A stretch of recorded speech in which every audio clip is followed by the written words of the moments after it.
Hello tout le monde, ravi de vous retrouver cette semaine pour une nouvelle vidéo.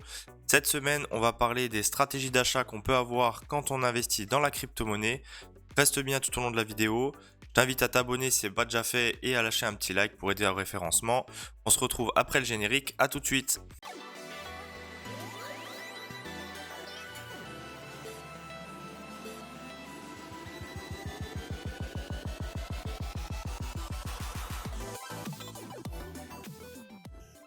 Salut à toi petit youtubeur, ici si tu débarques c'est crypto-monnaie, investissement et stratégie.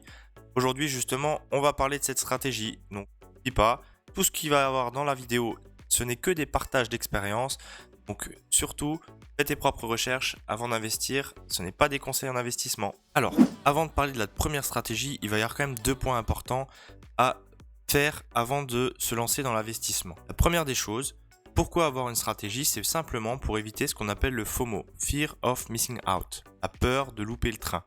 Celle-là, pour les débutants, on va souvent être confronté quand on achète au début. On va se concentrer que sur les crypto-monnaies sur lesquelles on entend « Ah tiens, elle a fait x20, x30% un jour, etc. » Donc on va avoir tendance à se diriger sur ces cryptos qui ont déjà bien performé et qui à un moment donné, de toute façon, rien ne monte en vertical, vont toujours faire des corrections, etc. Donc le but, c'est d'éviter de rentrer dans ce schéma de FOMO et d'avoir des stratégies bien précises. Ces stratégies, elles vont se commencer à se construire en ayant un plan bien précis de qu'est-ce que je vais allouer tous les mois, sur quelle crypto-monnaie, quel risque je vais répartir, quelle est ma durée de placement, etc.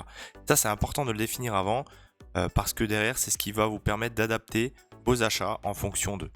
Donc la diversification de différents portefeuilles d'actifs qui sont alloués à différentes crypto-monnaies, c'est bien à le définir avant, puisqu'on va le voir. Ce que je vais vous expliquer dans mes stratégies d'achat, si vous n'avez pas de stratégie d'allocation de durée et de risque, vous n'allez pas avoir des stratégies qui vont être très très effectives. Donc là, aujourd'hui, la première stratégie et celle qui, à mon sens, fera le plus mouche et vous fera le plus gagner, ça va être la stratégie du Dollar Cost Averaging, le DCA. Donc ça, vous allez entendre beaucoup parler dans les vidéos des youtubeurs ou dans la cryptosphère. C'est un terme qu'on retrouve beaucoup. Ça consiste à allouer une somme X sur une période donnée. Donc aujourd'hui, si tu as 1000 euros à investir, tu peux très bien dire je vais l'investir en 5 fois, en 10 fois, et tous les jours, toutes les semaines ou tous les mois. C'est à toi de voir et de l'ajuster. Et c'est pour ça que cette stratégie, elle est sur le long terme beaucoup plus effective parce qu'elle va te permettre d'acheter différents points, que ce soit des points quand le marché est baissier, mais aussi quand il est haussier. Ça te permet de lisser ta valeur d'achat et derrière d'avoir des gains, certes moins conséquents si tu rentres sur une période où tu aurais pu faire plus, et ça permet d'absorber aussi les phases baissières qui peuvent être aussi très très dangereuses sur la crypto-monnaie puisqu'on peut vite perdre 40-50%. Ça, le dollar cost averaging, c'est une stratégie que tu peux mettre en place quelle que soit la crypto. Et un point très important aussi qu'il est important à mon sens de respecter sur cette stratégie-là, c'est une stratégie où il faut que tu laisses toutes tes émotions de côté et que quoi qu'il arrive, tu respectes ton plan de marche que tu investis aux intervalles que tu as définis. Même si le marché il augmente, même si le marché il baisse.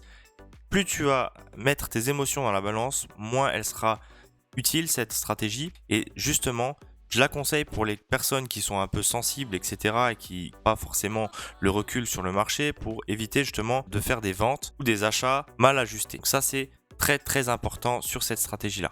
Ça, c'est la première des grosses stratégies à avoir, c'est celle-ci. Elle s'applique à l'achat, mais vous pouvez aussi l'appliquer à la vente.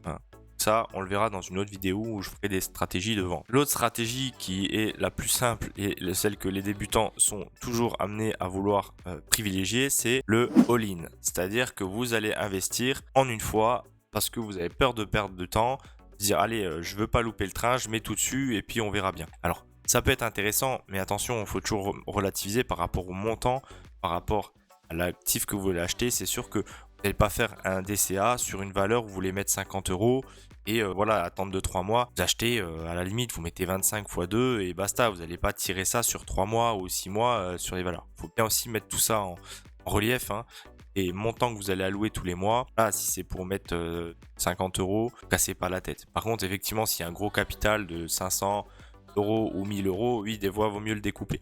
Donc le all-in, le danger, effectivement, c'est qu'il va falloir bien anticiper le marché et voir, tiens, aujourd'hui, c'est un bon jour pour investir par rapport au chartisme, etc. Donc là, j'ai une autre vidéo que j'ai faite pour savoir quand acheter ces crypto-monnaies, qui peut être aussi sympa pour vous aider à vous repérer dans le temps si vous avez une somme à injecter à un instant T. Et pour conclure sur toutes les stratégies, il faut aussi prendre en compte que chacun aura sa propre stratégie. Et le DCA, le all-in, etc.